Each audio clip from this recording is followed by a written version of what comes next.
Assalamualaikum warahmatullahi wabarakatuh. Saya sedang menuju ke pelabuhan Raja Ampat, dan kita akan kembali naik feri ke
ada kudrat, ada iradat, ada ilmu. Kudrat itu artinya orang bisa melakukan sesuatu. Karena apa? Karena iradat, karena punya keinginan. Orang mempunyai keinginan karena punya ilmu. Maka perubahan yang terjadi dimanapun saja pasti dimulai dari ilmu. Dan itu cukup bangga sekali ketika universitas ini menjadi universitas percontohan dan muridnya 5.000. Itu yang tidak bisa kita bayangkan. Bididdihi tatamayyazu syai'. Kira-kira kalau nggak ada jadi apa tanah Papua ini? Bididdihi tatamayyazu syai'. Sesuatu itu akan terasa kalau sudah tidak ada. Itu insya Allah apa yang kita lakukan bagian daripada dakwah, ya. Bagian daripada ikhtiar kita untuk bagaimana sekiranya orang mengabdi kepada Allah Subhanahu wa taala. Dalam Al-Qur'an ditegaskan, "Wa man ahsanu qawlan mimman da'a ila Allah wa 'amila shalihan wa qala innani minal muslimin." Wa man ahsanu qawlan, tidak ada yang lebih bagus dari seseorang ucapannya itu, dari mimman da'a ila Allah, dari orang yang mengajak untuk ibadah kepada Allah. Tidak ada. Ucapan apapun saja nggak ada gunanya kecuali bernilai da'a ilallah, mengajak kepada Allah, mengajak ibadah kepada Allah. Wa qala innani minal muslimin. Kemudian dia bangga mengatakan innani minal muslimin, saya adalah muslim. Fanatik kepada agama wajib. Artinya saya mengatakan kebanggaan kita terhadap Islam harus, tapi bukan berarti meremehkan agama lain, suku lain, bahasa orang lain, tidak. Yang saya maksud dengan fanatik itu adalah kita menjalankan agama sebaik-baiknya, tunjukkan akhlak yang terbaik, prestasi yang terbaik muncul daripada ajaran Islam ini. Inilah yang saya maksud berfanatik dalam agama. Wa qala innani minal muslimin, banggalah mengatakan saya adalah seorang muslim. Saudara-saudara sekalian, apalagi dikaitkan dengan pentingnya kita itu selalu menjaga keislaman kita dalam situasi apapun.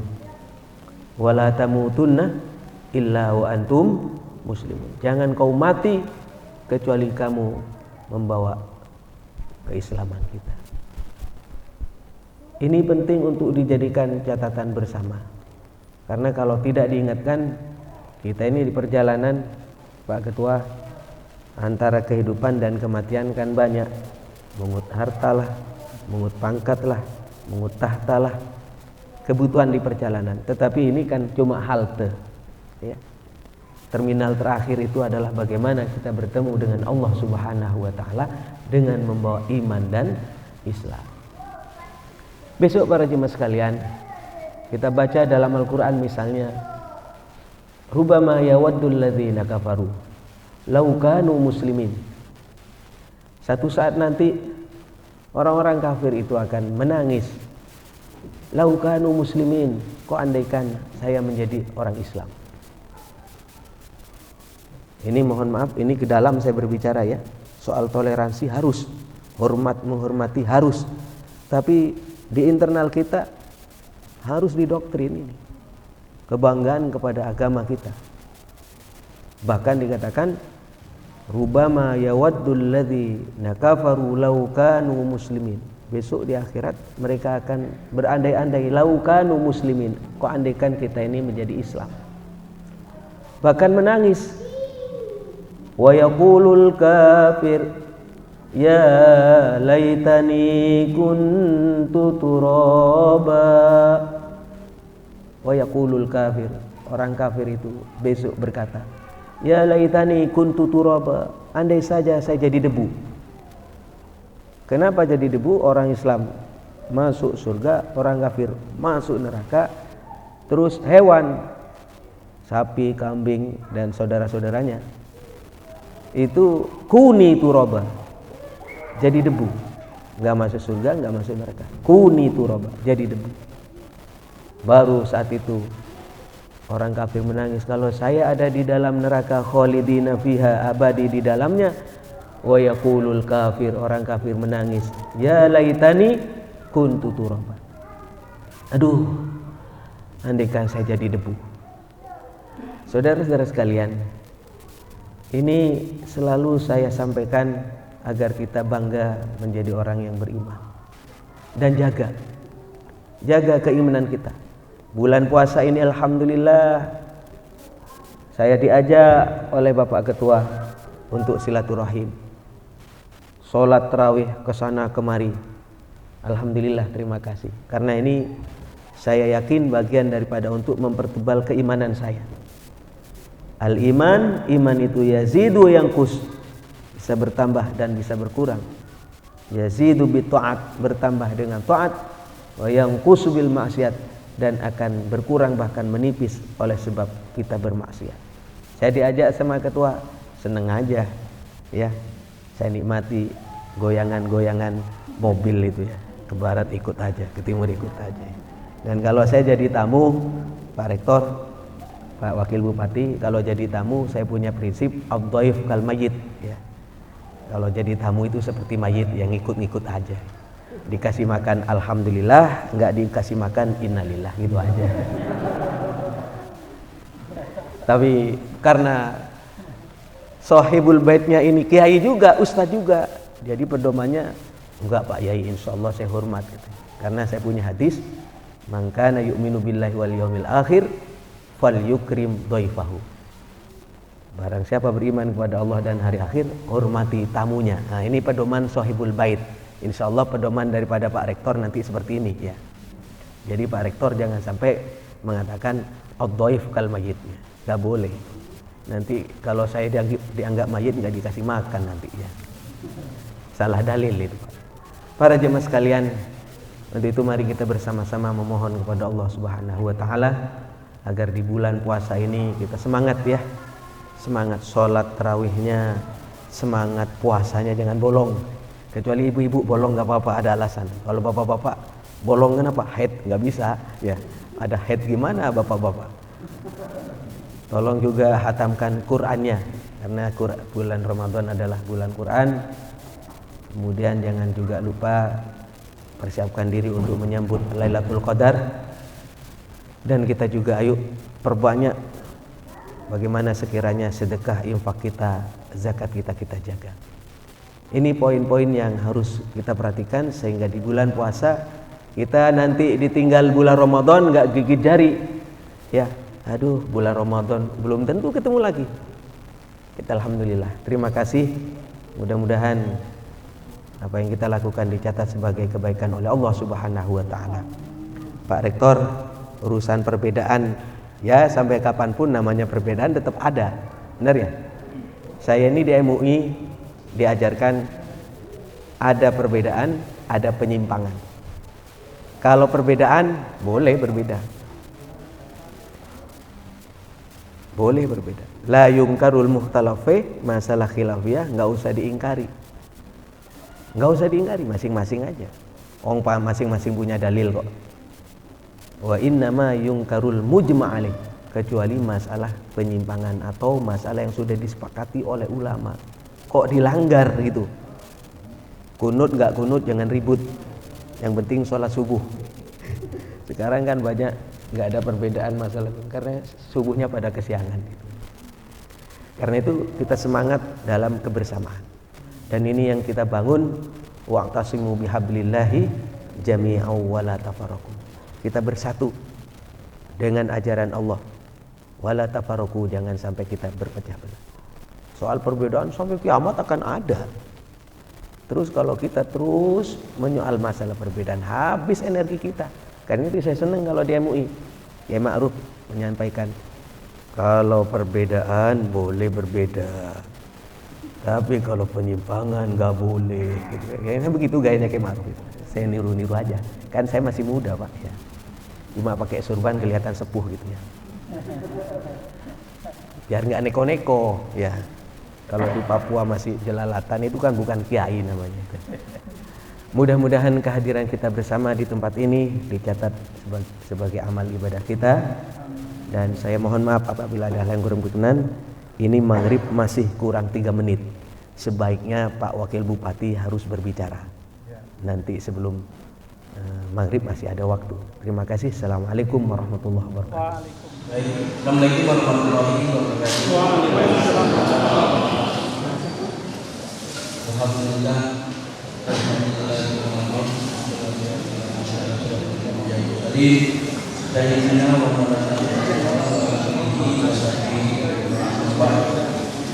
Yang berhati dan merupakan rombongan dari keluarga besar MUI Provinsi Papua Barat, tua dan seluruh rombongan, yang berhati Pak Nur, yang berhati Bapak Rektor, kemudian seluruh akademi muda yang kami banggakan, para mahasiswa, mahasiswi, Bapak Ibu, hadirin dan undangan yang saya sebut satu-satu, yang kami hormati dan kami banggakan.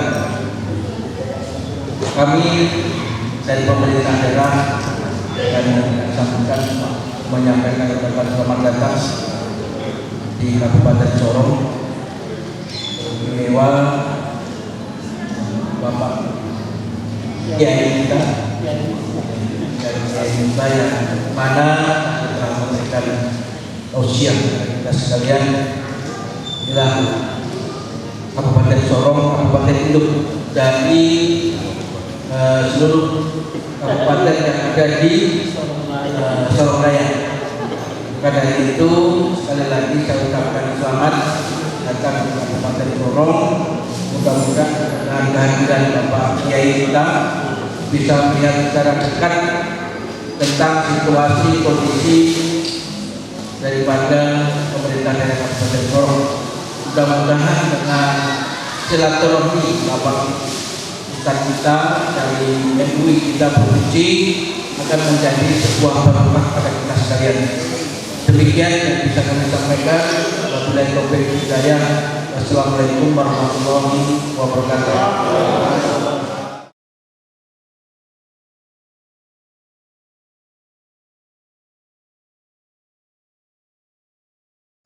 Assalamualaikum warahmatullahi wabarakatuh. Kiai masuk di pesantren ini kalau tidak punya himmah yang besar, kira-kira gak sanggup lah dirinya. Tapi karena beliau ini dilatih dari pesantren untuk mengabdi dan memberi kepada masyarakat, maka inilah yang menjadi kenyataan. Beliau ini tiada lain karena di dalam dadanya beliau ini ada amanah dari Allah, dari para guru untuk disampaikan masyarakat. Dan pondok pesantren ini menjadi barokah insyaallah. Menjadi barokah dari para guru, para kiai, para ulama. Kalau saya pribadi, saya juga alumni pondok pesantren dan saya juga dari Pasuruan, Sidogiri. Saya merasakan kadang ilmu itu didapatkan ada dua. Ada ilmu didapatkan dengan wahbi, ada juga yang didapatkan dengan cara mencari. Ada yang dicari, ada yang dikasih. Yang dicari ya prosesnya tetap belajar. Tapi ada juga, ada istilah dicari itu bahasa Arabnya kasbi. Ada juga ilmu didapatkan dengan wahbi. Memang anugerah dari Allah Subhanahu wa taala. Yang kasbi biasa kita belajar seperti biasanya, mulai dari ilmu alat, nahwu, sorof, balaghah, badiq, bayan, ma'ani, ilmu mantiq, ilmu tafsir, ilmu usul fikih, dan seterusnya. Baru kita akan menjadi ahli. Ada juga orang mendapatkan ilmu itu dengan wahbi. Wahbi itu artinya memang anugerah langsung dari Allah Subhanahu wa taala. Dan itu biasanya melalui proses ittaqullah. Dia dekat kepada Allah, baru kemudian wa yu'allimukumullah. Allah Subhanahu wa taala akan memberi ilmu. Malah di dalam sebuah hadis, barang siapa mengamalkan ilmu yang dia ketahui, maka Allahumma ilma malam ya'lam, maka Allah akan memberi ilmu yang belum pernah dia pelajari sebelumnya, yang kita kenal dengan ilmu laduni. Dan ilmu laduni itu jarang, Allah sedikit sekali kita akan mendapatkan itu. Tetapi tidak menutup kemungkinan Allah Subhanahu wa taala akan membuka, memfutuh hati kita, pikiran kita untuk mendapatkan ilmu langsung dari Allah. Dengan cara apa? Dengan cara barokah para ulama, para kiai. Saya punya guru namanya Kiai Nawawi bin Abdul Jalil. Beliau itu kalau ngajar enggak tertib, enggak memang ngaji, kadang enggak, kadang seminggu ngaji, kadang enggak gitu. Ngaji pun di kamar. Kalau Kiai Muhammad Yasin tahu, ngajinya di kamar, bukan di sini. Kalau saya masih pakai kamera, pakai mic, pakai begini macam-macam. Beliau itu ngajinya di kamar. Menurut akal nggak mungkin santrinya yang 10.000 lebih itu ngaji di emperan itu akan jadi ulama yang alim. Tapi beliau pernah menyampaikan asal istiqomah ngaji ke saya, walaupun ngaji cuma pembukaannya saja, dia akan bisa membaca kitab sampai keseluruhan dan hatam. Menurut akal mana bisa, tapi nyatanya para santri ini menjadi ulama-ulama besar karena ada proses, yakni lewat futuh dibuka langsung oleh Allah Subhanahu wa taala dengan barokah para guru dan para ulama. Karena itu kepada para santri, ayo biasakan berkhidmah kepada guru dan ulama. Jangan sampai menyakiti sedikit pun hati daripada guru dan ulama kita.